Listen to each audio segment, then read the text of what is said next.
Rain pounded against the windshield as Daniel gripped the steering wheel, his knuckles white. The flashing red and blue lights in the rearview mirror blurred in the storm. He pulled over slowly, cursing under his breath. This was the third time this month. Same stretch of highway, same feeling of defeat. Officer Collins approached the window with a flashlight and a tired look. License and registration. Daniel handed them over, already drenched in a silence thicker than the fog outside. "Mr. Pierce," the officer said after a pause, "you were doing 78 in a 55. Again." Daniel nodded, not because he agreed, but because he didn't care enough to argue. His mind was somewhere else at the bank earlier that morning, where the teller's eyes softened just before she said, "Your loan has been denied." Or maybe at his apartment, where half-filled boxes sat untouched since the eviction notice. "I know," Daniel muttered. The officer sighed. "You used to be something, you know that? Star quarterback, scholarship. What happened?" The words stung, not because they were cruel, but because they were true. Daniel didn't answer. He couldn't. 20 minutes later, he was back on the road. Citation on the passenger seat, dashboard lights blinking like dying stars. He didn't have a plan. He hadn't had one in months. The coaching job at the high school fell through. The startup he invested in tanked. And now his savings were gone. His apartment was next. And his pride, his once unshakable, confident self, was slipping through his fingers like the rain outside. He pulled into a rundown gas station on the edge of town. The fluorescent lights buzzed overhead as he stepped out. Inside, the place smelled of coffee and cheap cologne. An old TV played a documentary about eagles on mute. Daniel stood in front of the counter staring at the screen. The narrator's voice, subtitled, read, "When an eagle senses the storm, it doesn't flee. It faces it head-on, rising above the clouds." The clerk, a wiry man in his 50s with a thick beard and a name tag that read Rick, noticed him staring. "Crazy birds, huh? You ever see one up close?" Daniel shook his head. "No, they don't mess around. When things get hard, they go higher. They don't wait around for things to fix themselves." Rick handed him a paper cup of coffee without asking. "On the house." Daniel took it, nodding a silent thanks. As he walked out into the rain, something shifted. It wasn't clarity. It wasn't hope. Not yet. But it was the first time in months he didn't feel completely numb. In the car, he opened the glove box and pulled out a book he hadn't touched in years. Think and Grow Rich by Napoleon Hill. A gift from his father, back when life still made sense. Daniel stared at it, then opened to a chapter he remembered reading once but never absorbing. He whispered to himself, "Eagles rise in storms." The morning sun cut through the mist rising off the Kentucky hills. Daniel stood on the back porch of a borrowed trailer, the book still in his hands. He hadn't slept. Instead, he spent the night flipping through dog-eared pages, searching for something, anything, that might make sense of the mess his life had become. The words played on repeat in his mind. Definiteness of purpose is the starting point of all achievement. He didn't have a purpose anymore. At least, that's what he kept telling himself. But a quiet part of him, buried under layers of disappointment and self-doubt, whispered otherwise. He took a sip of lukewarm coffee and stared across the field, where a hawk circled slowly in the pale sky. Not quite an eagle, but close enough to remind him of what Rick had said. They go higher. Later that day, Daniel drove into Lexington to visit his older sister, Marie. She was the only family he still talked to, the only one who hadn't given up on him completely. Her kids, Noah and Ava, ran to the door when he knocked. "Uncle Dan!" Ava squealed, wrapping her arms around his waist. Noah, older and more observant, tilted his head. "You look tired." "I am," Daniel said with a smile. "But I'm working on it." Inside, Marie handed him a sandwich and narrowed her eyes. "So what brings you here?" "I need a place to think. A couple days." Marie nodded. "You can stay in the guest room, but if you're just gonna mope, go do that somewhere else." "I'm not moping," Daniel said, pulling the book from his backpack and placing it on the table. "I'm learning." Marie raised an eyebrow. "Napoleon Hill, that old thing?" "He talks about vision," Daniel said. "How nothing changes unless you first see where you want to go." She smirked. "So what do you see?" He paused. That was the question, wasn't it? "I see clarity, focus, maybe even a second chance." Marie leaned forward. "Talk is easy, Dan. I've heard all your big plans before. This time it's different," he said, voice steadier. "This time I'm not starting with a business idea or a football dream. I'm starting with myself." Later, as the kids played outside and Marie folded laundry in the next room, Daniel sat in silence, staring at a blank notebook. He scrawled a sentence at the top: "My definite purpose, to rebuild, rise, and inspire." Below that, he began to list steps. Small ones. Reach out to Coach Myers. Look for part-time work. Get back in shape. One line at a time. His vision sharpened. It wasn't a grand plan, not yet, but it was something real. As dusk fell, Daniel stepped outside again. The wind had picked up, and clouds rolled in from the west. He didn't flinch. For the first time in months, he welcomed the storm. Daniel jogged through the quiet streets of Lexington just after dawn, breath visible in the cool autumn air. Every step pounded a rhythm into the pavement. Don't look back. Don't look back. His body ached from months of inactivity, but he pushed harder. Sweat soaked his shirt, lungs burned, legs threatened to give out, but he kept moving.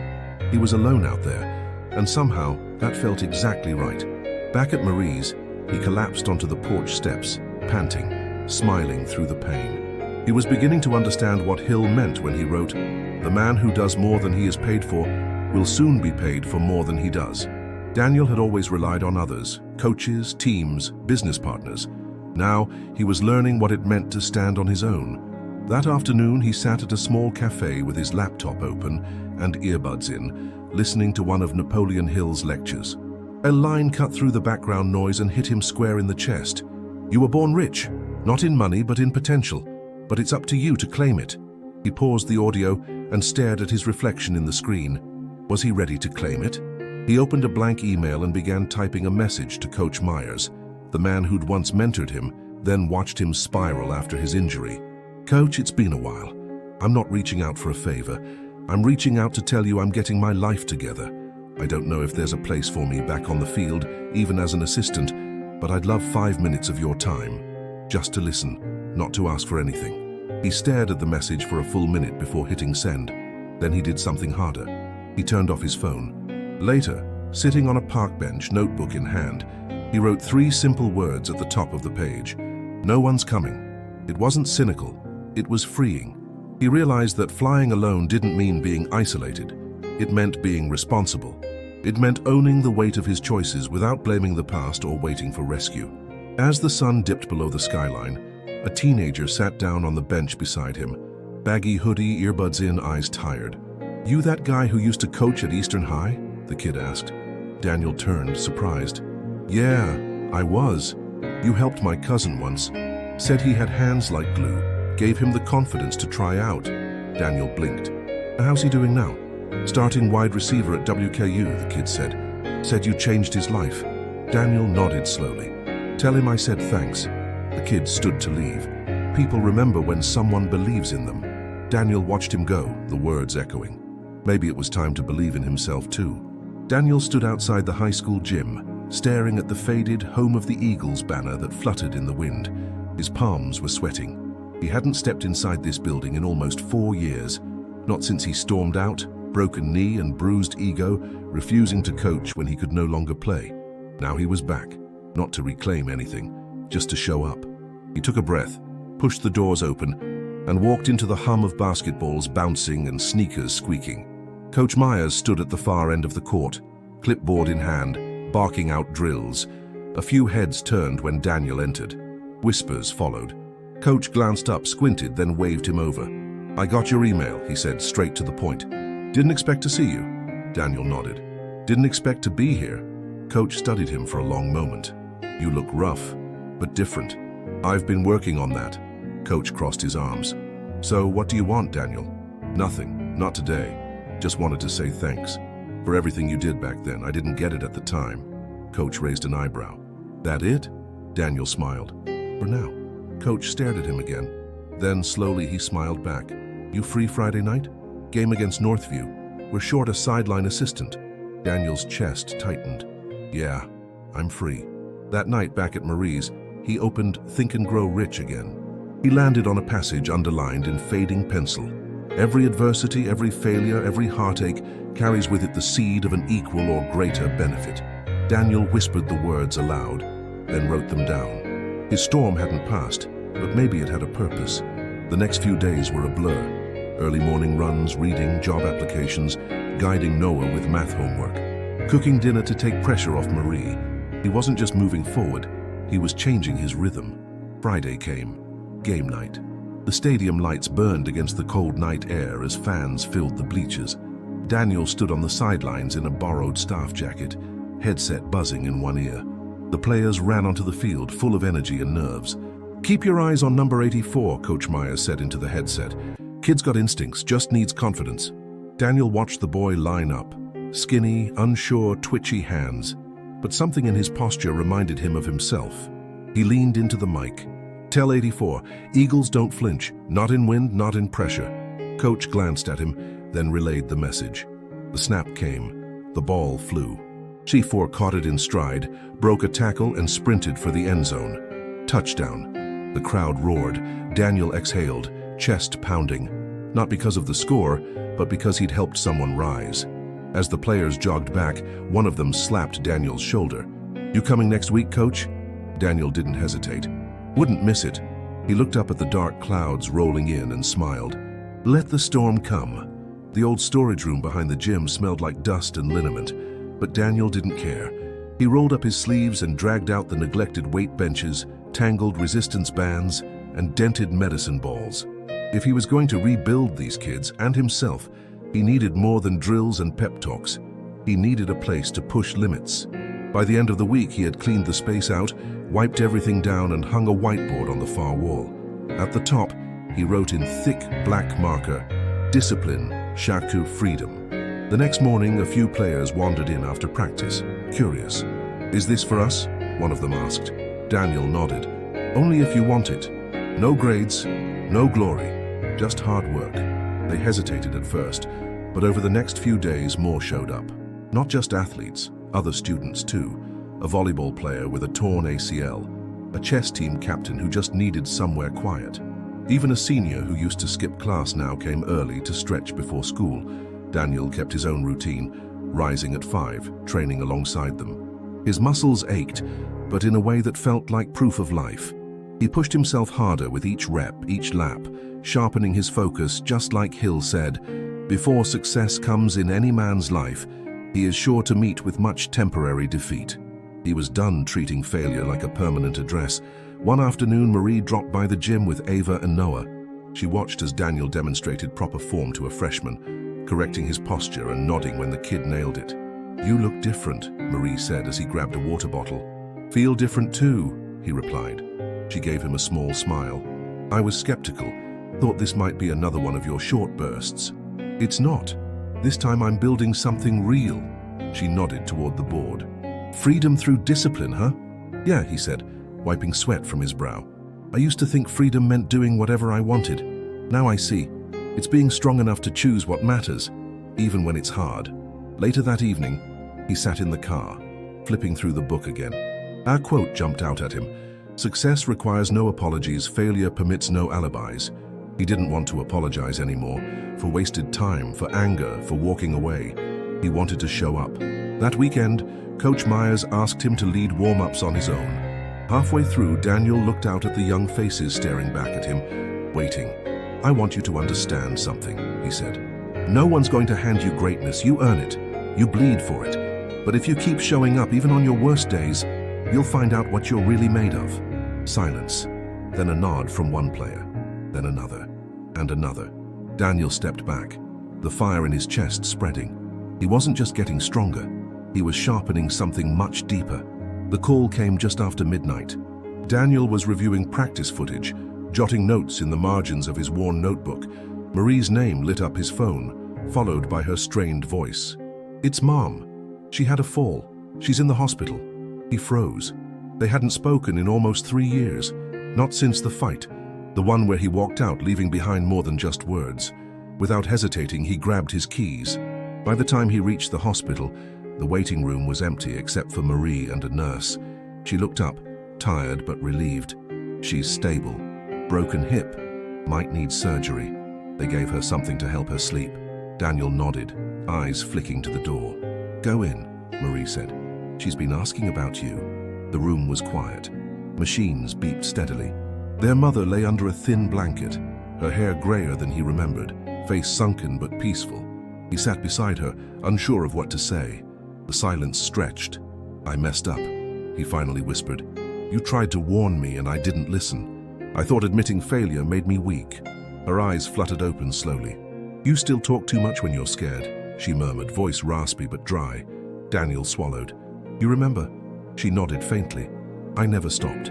They didn't solve everything that night, but something shifted. A shedding, a letting go. Like the eagle in Hill's lesson, molting old feathers to grow new ones.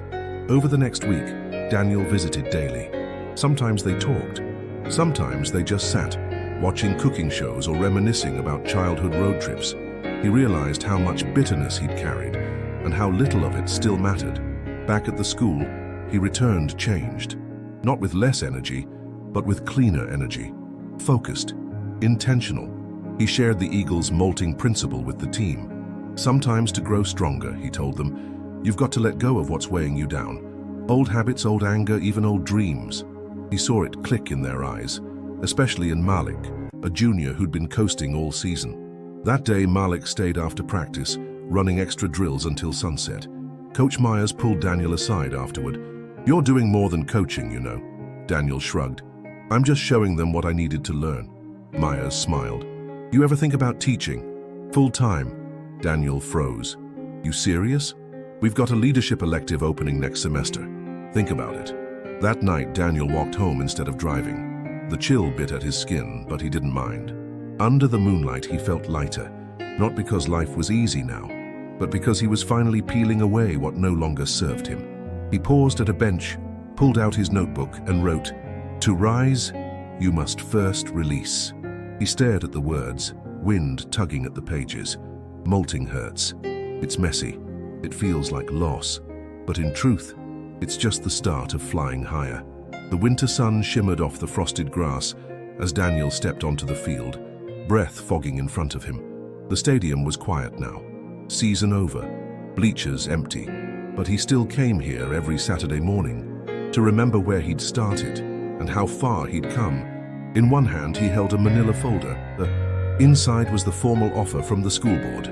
Full-time faculty, leadership and motivation elective, plus assistant coach duties for both football and track. He hadn't signed it yet. He wanted to be sure he was doing it for the right reasons. Behind him, the gate creaked. Coach Myers approached, hands stuffed in his coat pockets. "You're still coming out here?" Myers asked. Daniel nodded. "This place saved me. Thought I owed it a visit." Myers motioned to the folder. "You signing it?" Daniel hesitated. "I think so." Coach eyed him for a beat. "You've earned it. But don't say yes because you need redemption. Say yes because you believe in what you're building." Daniel looked down at the field. "It's not about proving anything anymore. I just want to help people grow. The way I should have helped myself years ago." Myers nodded. "Then it's the right choice." That Monday, Daniel stood in front of his first class. Not athletes, just regular students.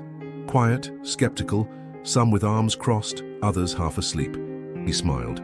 "I'm not going to promise you success," he began, "but I'll show you how to find the tools to define it for yourself. And it starts with one thing: mindset." He pulled out the same worn copy of Think and Grow Rich and held it up. "This book isn't magic, but it helped me rebuild a life I thought I had lost." As the weeks passed, the class grew into something more than a credit. Students opened up, shared their fears, their ambitions. One wanted to start a business. Another wanted to be the first in their family to graduate college. Daniel challenged each of them to write their own definite purpose statement, the same exercise that had changed everything for him. Meanwhile, the gym continued to fill each morning. Word spread. Kids who weren't even part of a team started showing up, drawn not to sports but to something deeper. A chance to feel seen, heard, guided. Daniel no longer questioned if he belonged. He knew he did. One afternoon, as the semester neared its end, he found a note tucked inside his locker. "Coach D, I was going to drop out before I met you. You told me I was worth something before I believed it myself. Thank you for seeing me." He held the note quietly for a moment, heart full. That night at home, he opened his notebook one last time and added a final line beneath all the principles.